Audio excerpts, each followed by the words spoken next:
ধরেন আপনার কাছে একটা হিটার আছে, ওকে। সো আপনার কাছে একটা কেতলি আছে যেটা দিয়ে আমরা নর্মালি হচ্ছে পানি গরম করি।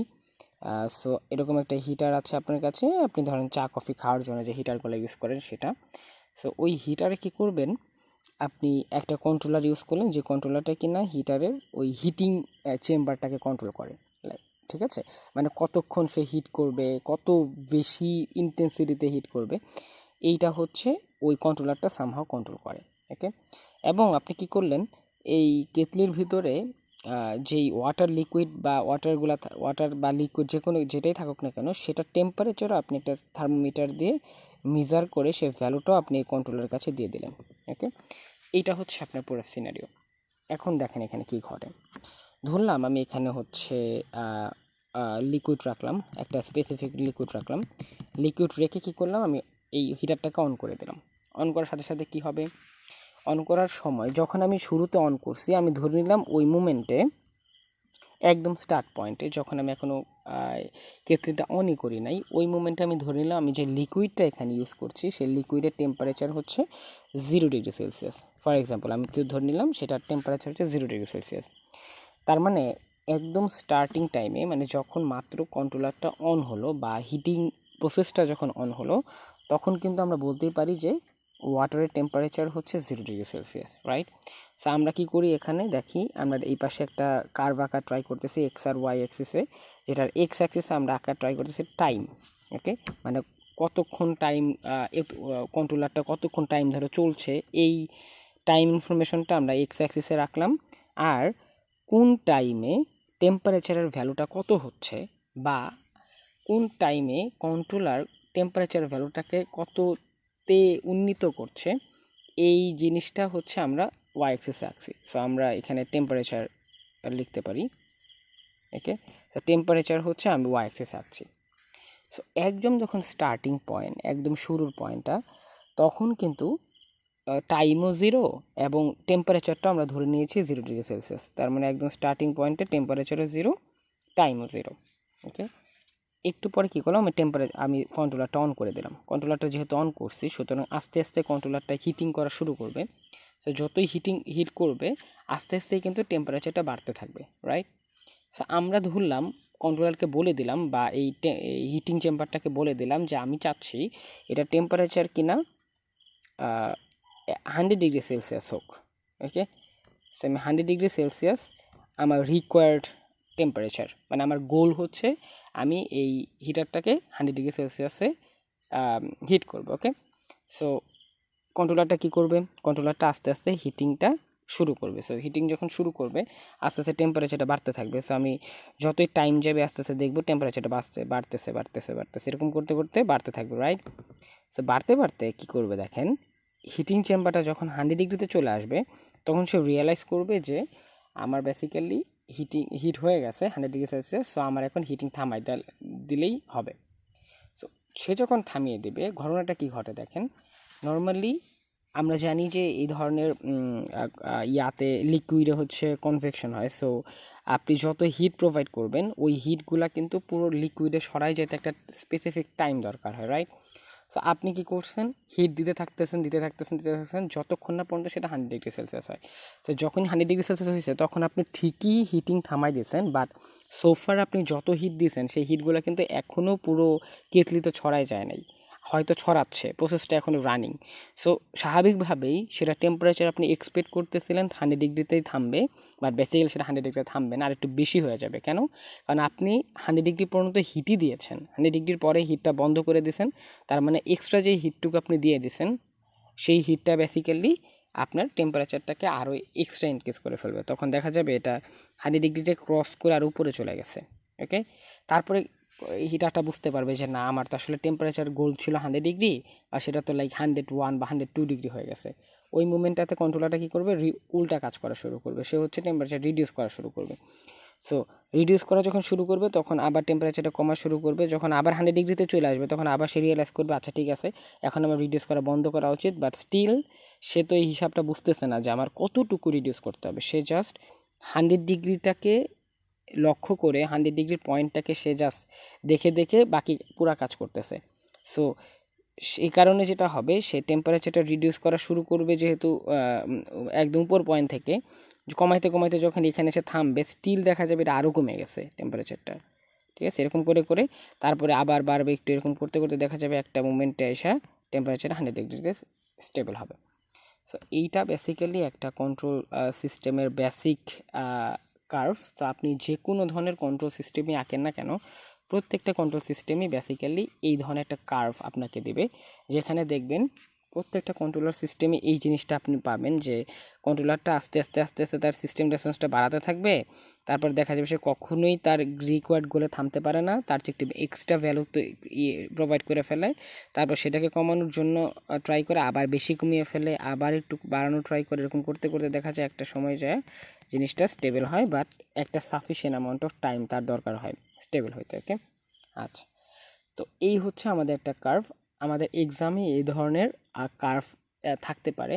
এই কার্ভগুলো আপনাকে বলে দিবে এবং কার্ভের বিভিন্ন স্পেসিফিক পয়েন্টের ভ্যালুগুলো আপনাকে ইন্ডিকেট করা থাকবে, সেখান থেকে আপনার ম্যাথ করতে হবে।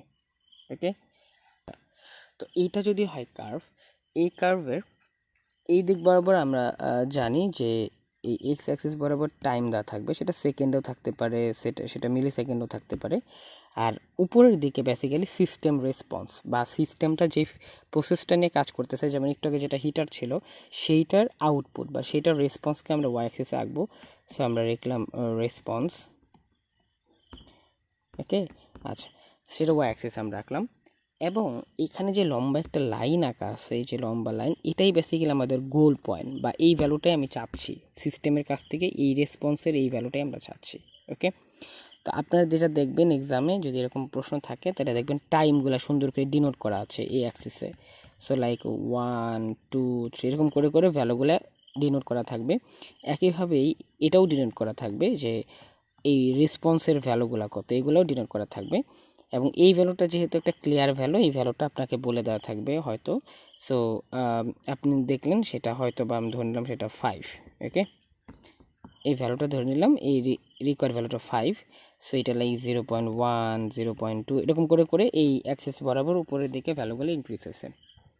এখন এই জায়গায় আমরা 3টা প্যারামিটারের ভ্যালু এই কার্ভ থেকে আমরা বের করব। ওকে, এই যে কার্ভটা আমরা এখানে লিখলাম, সেখান থেকে আমরা 3টা স্পেসিফিক প্যারামিটার বের করব।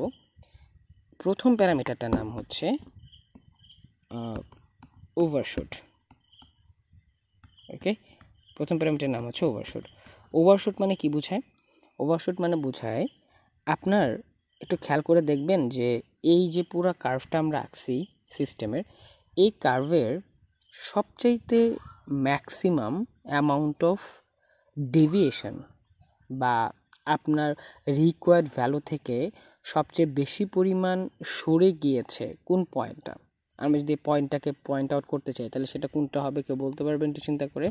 এটা কিন্তু ক্লিয়ারলি এই পয়েন্টটা, দেখেন তো, এই পয়েন্টটাই এই রিকোয়ার্ড ভ্যালু থেকে ম্যাক্সিমাম অ্যামাউন্ট অফ উপরে চলে গেছে না?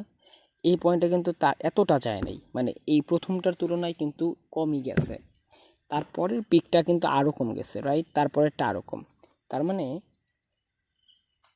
আমরা যতই ডানের দিকে যাচ্ছি আমাদের কিন্তু ডেভিয়েশনগুলো কমে কমে আসছে।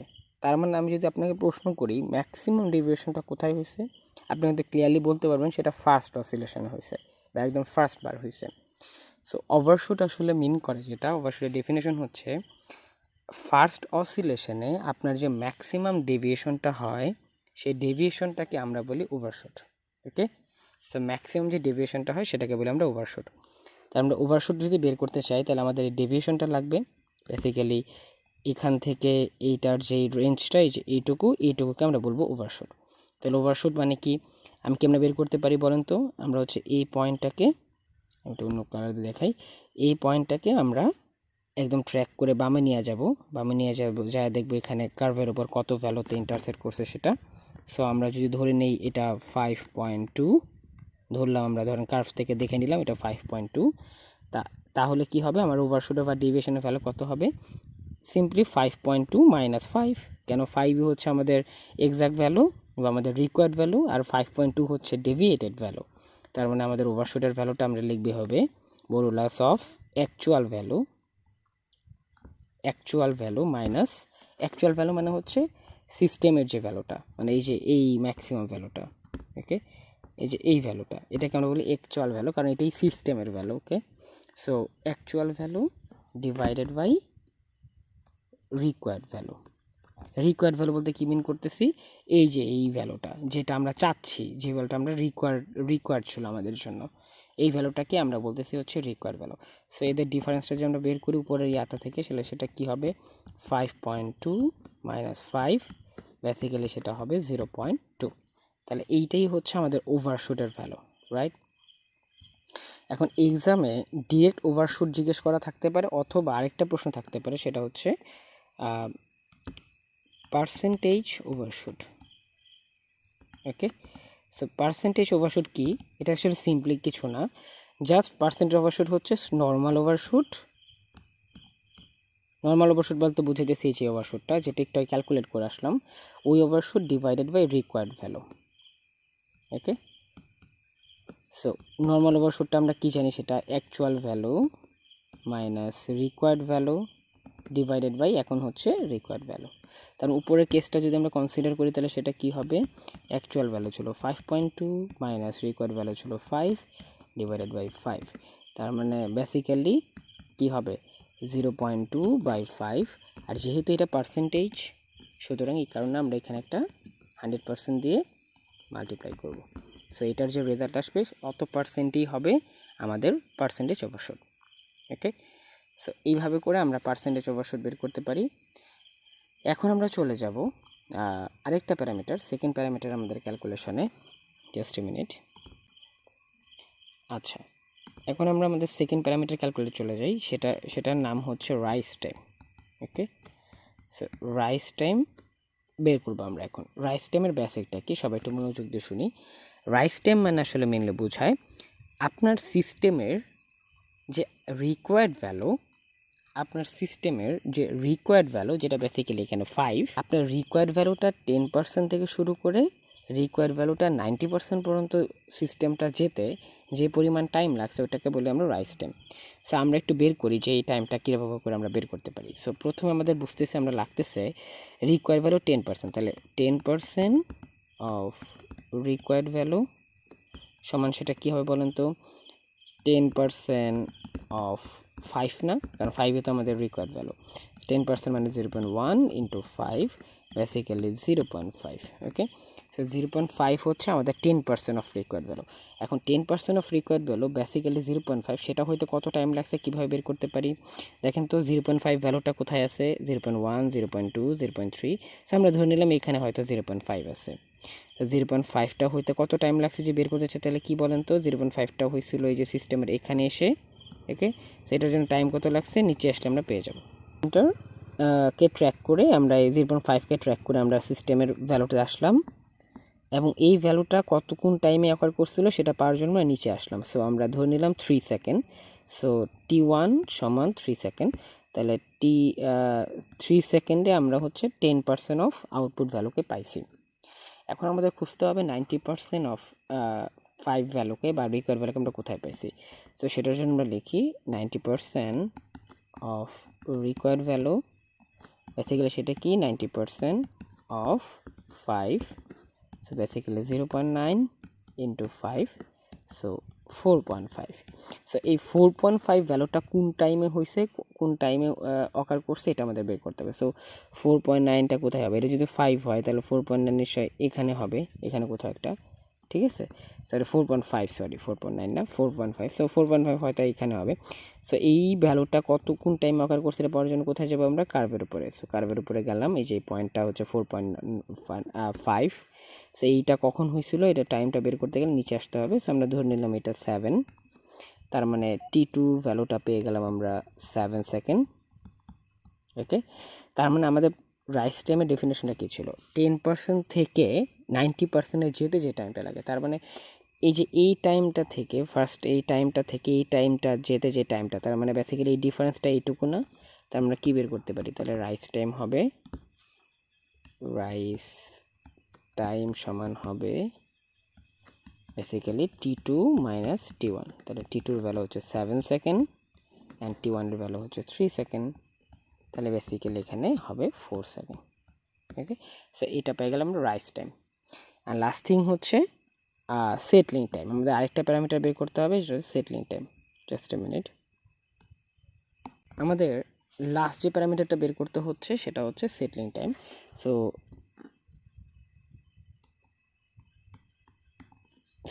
সেটলিং টাইমটা আমরা কেমন বের করতে পারি, একটু ডেফিনেশনটা আগে একটু জানি। সেটলিং টাইম বলতে আসলে কি বোঝায়?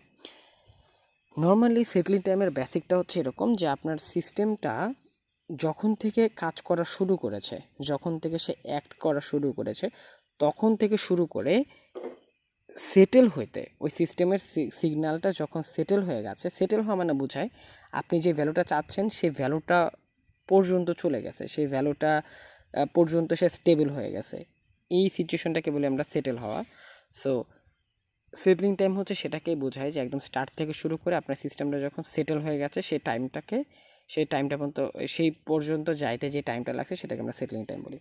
কিন্তু নর্মালি কি হয়, একটা সিস্টেম কখনোই পিওরলি স্টেবল হয় না, সবসময় সিস্টেমটা কিছু না কিছু পরিমাণ ওভারশুট আন্ডারশুট করতে থাকে। যেমন এই যে উপরের দিকে এটা ওভারশুট করছিল, জাস্ট এ মিনিট,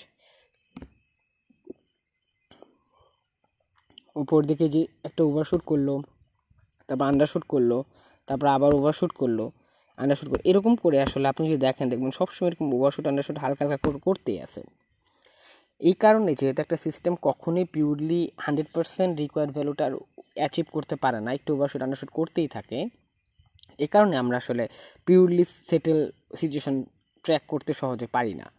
এই জন্য দেখবেন আপনাদের এক্সামে যেটা হবে সেটা হচ্ছে আপনাকে এভাবে করে বলে দিবে যে একটা স্পেসিফিক ডেভিয়েশন যদি থাকে, মানে ওভারশুট আন্ডারশুটের যদি হাইট, বা যদি যেরকম ছোট হাইটগুলো যেগুলো লাইক বুঝায় খুব ছোটো ওভারশুট আন্ডারশুট হচ্ছে, ওই হাইটটা আপনাকে বলে দেবে এক্সামে যে অতটুকু হাইট থাকলেও আমি ধরে নিব এটা স্টেবল। সো যেহেতু পিওরলি স্টেবল হবেও না, সো আমি ওই হালকাটুকু ডেভিয়েশন হইলেও আমরা তাকে স্টেবলই বলবো। সো আপনার ওই অংশটুকুকে ধরে আপনাদের স্টেবল সিচুয়েশন চিন্তা করতে হবে বা সেটলিং সিস্টেম চিন্তা করতে হবে। সো সেটা কীভাবে থাকবে, নর্মালি এই হাইটটা দেওয়া থাকে না, আপনাকে দেওয়া থাকবে হচ্ছে পার্সেন্টেজ বলা থাকবে।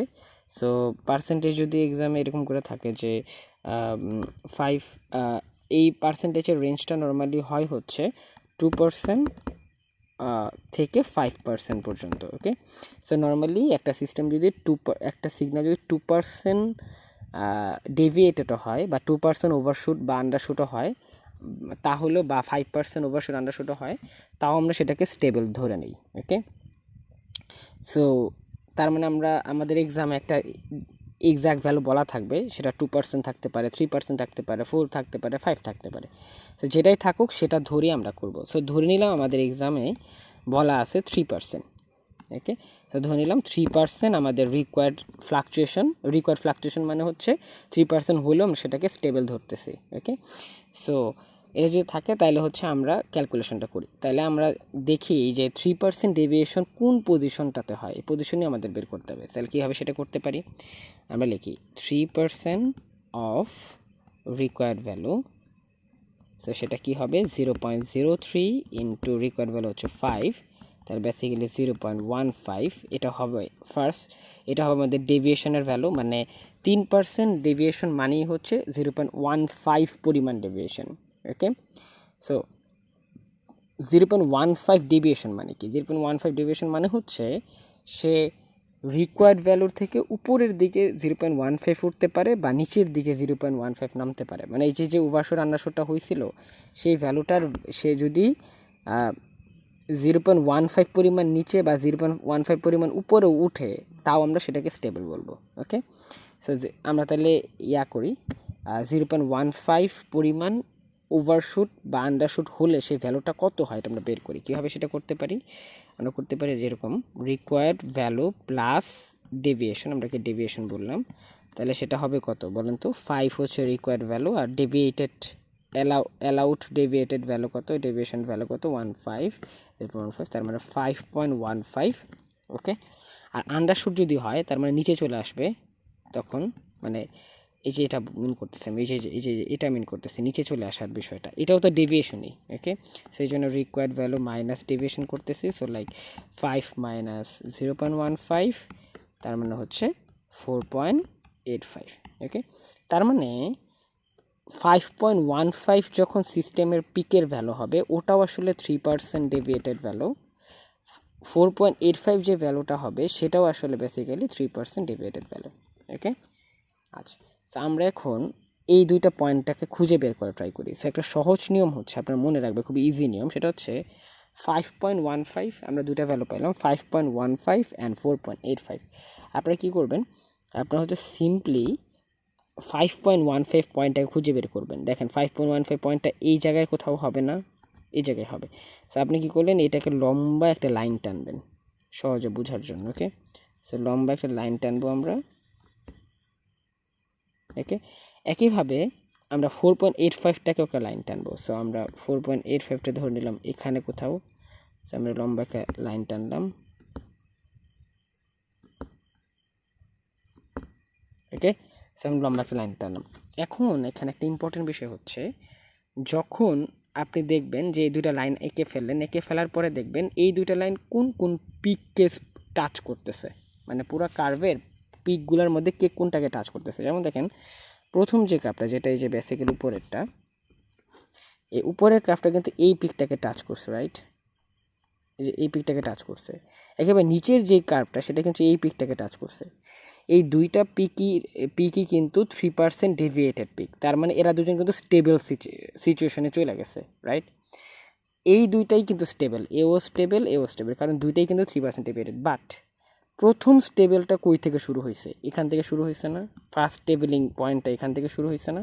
এর পরেরগুলো তো সবই স্টেবল, কারণ এর পরেরগুলো সবই 3%-এর চেয়ে কম ডেভিয়েটেড ভ্যালু। সো আমরা কি করব, এই পয়েন্টটাকে থেকেই যেহেতু স্টেবলটা শুরু, তার মানে এখানেই আসলে স্টেবলটা সে হয়ে গেছে। এই কারণে আমরা সেটলিং পয়েন্টটা বের করার জন্য আমরা এই পয়েন্টটাকে নিচে নিয়ে আসবো।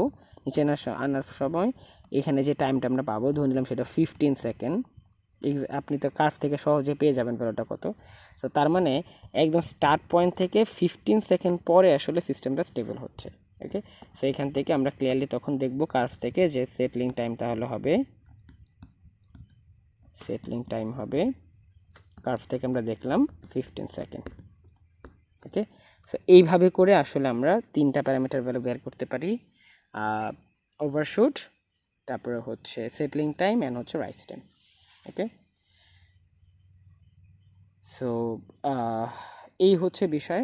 এখন আমি লাস্টলি একটা জিনিস একটু দেখাবো সবার জন্য, লাস্ট জিনিস দেখাইতে চাচ্ছি সেটা হচ্ছে এটা, আপনারা দেখবেন পিআইডি টিউনিংয়ের একটা স্পেসিফিক ম্যাথ আছে। সেই ম্যাথটা হচ্ছে এরকম, আপনাকে এক্সামে যেটা হবে সেটা হচ্ছে দুইটা প্যারামিটারের ভ্যালু বলে দেবে। সেটা কি, আপনাকে একটা প্যারামিটার ভ্যালু বলে দিবে রেজাল্টিং গেইন, মানে যেটা বেসিক্যালি প্যারামিটার হিসেবে কে দ্বারা মিন করা হয়। সো কে বেসিক্যালি বোঝায় রেজাল্টিং গেইন, এটাও আপনাকে এক্সামে হচ্ছে বলে দেবে। অ্যান্ড আরেকটা ইনফরমেশন বলে দেবে, সেটা হচ্ছে অসিলেশন পিরিয়ড, ওকে। তো অসিলেশন পিরিয়ড বলতে আসলে মিন করা হচ্ছে পি, তার মানে কে এর ভ্যালু বেসিক্যালি রেজাল্টিং গেইন এটা বলা থাকবে একটা ভ্যালু, এবং অসিলেশন পিরিয়ড এটা বেসিক্যালি পি, এটাও একটা ভ্যালু হিসেবে বলা থাকবে। থাকার পরে আপনাকে জিজ্ঞেস করা হবে তাহলে এটা যদি কে আর এটা যদি পি এর ভ্যালু হয়, তাহলে আপনি সেখান থেকে এই বিভিন্ন প্যারামিটারের ভ্যালু বের করেন, ওকে। সো প্যারামিটারগুলো কি নর্মালি হয়, প্যারামিটারগুলো হয় কে পি, কে আই আর কে ডি, এই তিনটা হয় হচ্ছে প্যারামিটারের ভ্যালু। এখন আপনি যেই প্রবলেমটা সলভ করবেন সেই প্রবলেমটাতে যদি দেখেন আপনাকে বলা আছে কন্ট্রোলারটা হচ্ছে পি কন্ট্রোল, ওকে। সো ধরেন আপনার প্রশ্নটাতে বলা আছে আপনি যেই প্রবলেমটা সলভ করতেছেন সেখানে কিনা পি কন্ট্রোলার ইউজ করা হয়েছে। যেহেতু যদি পি কন্ট্রোলার ইউজ করে তার মানে বুঝতেছেন শুধুমাত্র আমার একটা প্যারামিটারের ভ্যালু লাগবে, সেটা হচ্ছে কেপি। কেন, কারণ এটা পি কন্ট্রোল, ওকে। তো একটা প্যারামিটার ভ্যালু যদি আপনার লাগে শুধু, তাহলে আপনি যেটা করবেন, ওই জিগলার নিকোলস বলছে যে আপনারা এই নিয়মে হচ্ছে প্যারামিটারটা বের করতে পারেন এই সূত্র দিয়ে। সেটা কি, কেপি সমান হবে 0.5 ইন্টু কে। তো আপনি তো কে এর ভ্যালু জানেন, কারণ যে কে এর ভ্যালু রেজাল্টিং গেইন হিসেবে এক্সামে দেওয়াই থাকবে, আমি বললাম। পি এর ভ্যালু জানেন, বাট পিটা এখানে লাগবে না যদি আপনি শুধু পি কন্ট্রোলার ইউজ করেন, ওকে। সো এটা একটা মুখস্থ রাখবেন এই ফর্মুলাটা, কেপি মানে হচ্ছে 0.5 ইন্টু যেটাই এক্সামে কে হিসাবে দেওয়া থাকবে সেটা, ওকে। আচ্ছা, তারপরে হচ্ছে যদি আপনার এক্সামে থাকে যে পিআই কন্ট্রোল, যদি পিআই কন্ট্রোল থাকে তাহলে বুঝতেছেন যেহেতু পি এবং আই দুজন জিনিস আছে, তার মানে আপনার কেপি বের করতে হবে এন্ড কে আই বের করতে হবে।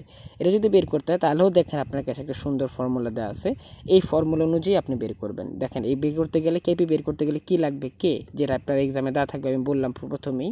অ্যান্ড কেপি বের করতে, কে আই বের করতে কি লাগবে, পি, যেটাও এক্স্যাক্টলি আমি বলে দিলাম, এক্সামে বলা থাকবে। তার মানে কে আর পি এর ভ্যালু বলা আছে যেহেতু, তার মানে আমরা কেপিও বের করে ফেলতে পারবো, কে আই বের করতে পারবো। অ্যান্ড দ্য লাস্ট থিং হচ্ছে পিআইডি। যদি পুরো পিআইডি কন্ট্রোলই বলা থাকে এক্সামে, তাহলে যেহেতু পিআইডি তিনটাই আছে, তার মানে কেপিও লাগবে, কেআইও লাগবে, কেডিও লাগবে, এবং সেটাও আপনি এই তিনটা সূত্র দিয়ে বের করবেন, যে সূত্রগুলো মুখস্থ রাখবেন। সো কেপি বের করবেন 0.6 ইন্টু কে, কে আই বের করবেন 2/p, কে ডি বের করবেন হচ্ছে p/8.0। তার মানে এখানে দেখেন যে ভ্যালুগুলো আমাদের কেপি, কে আই, কেডি লাগতেছে সবগুলাই কিন্তু কে আর পি এর মাধ্যমেই কিন্তু বের হয়ে যাচ্ছে। সো যে কে আর পি তো আমি বলেই দিলাম এক্সামে বলা থাকবে, সুতরাং এইভাবেই আপনি এই তিনটা প্যারামিটার ভ্যালু বের করবেন। সো এক্সামে যদি প্রশ্ন থাকে পিআইডি কন্ট্রোলারের জন্য প্যারামিটার্সগুলো বের করো, তার মানে আসলে বুঝতেই পারবেন আপনাকে ইন্ডিকেট করা হচ্ছে কেপি, কেআই, কেডি বের করতে। তো সেগুলো আপনি বের করে ফেলতে পারবেন এক্সামে দেওয়া কে এবং পি এর ভ্যালু দিয়ে। ওকে, সো আশা করি আপনারা বুঝতে পারছেন। আপনাদের কন্ট্রোল থিওরি থেকে এই ছিল ম্যাথমেটিক্যাল অংশ। ওকে, সো আজকের ভিডিও এই পর্যন্তই, দেখা হবে নেক্সট ভিডিওতে।